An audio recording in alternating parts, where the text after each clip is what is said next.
త్రిపుర ముఖ్యమంత్రిగా మాణిక్ సాహా రెండోసారి బాధ్యతలు చేపట్టారు. గవర్నర్ ఎస్ఎన్ ఆర్య ఆయనతో ప్రమాణ స్వీకారం చేయించారు.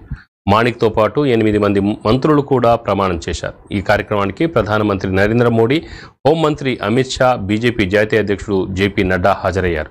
మాణిక్ సాహా 2022లోనే త్రిపుర ముఖ్యమంత్రిగా తొలిసారి బాధ్యతలు చేపట్టారు.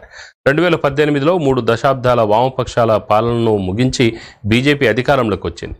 తొలుత సీఎంగా బిప్లవ్ కుమార్ దేవ్కు అధిష్టానం బాధ్యతలు అప్పగించింది. కానీ ఆయన తీరు వివాదాస్పదం కావడంతో బీజేపీ అధిష్టానం మాణిక్ సాహాను 2022లో సీఎం పీఠంపై కూర్చోబెట్టింది.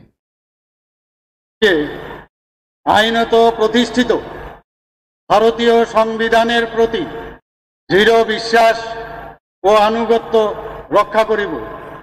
আমি ভারতের সার্বভৌমত্ব ও অখণ্ডতা রক্ষা করিব।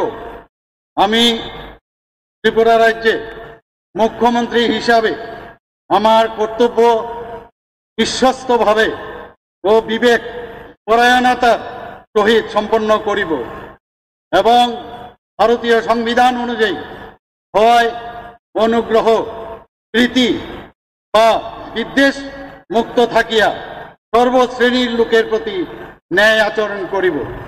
আমি শ্রী মানিক সাহা ভগবানের নামে দৃঢ় বিশ্বাসের সহিত শপথ করিতেছি যে ত্রিপুরা রাজ্যের মুখ্যমন্ত্রী হিসাবে আমার নিকট যে বিষয় বিবেচনার জন্য উপস্থাপিত করা হইবে অথবা আমার জ্ঞাতসারে আসিবে তাহা মুখ্যমন্ত্রীর কার্যনির্বাহের জন্য ব্যতীত প্রত্যক্ষ বা পরোক্ষভাবে কোনো ব্যক্তি বিশেষ বা ব্যক্তিবর্গের নিকট বলিব না বা প্রকাশ করিব না।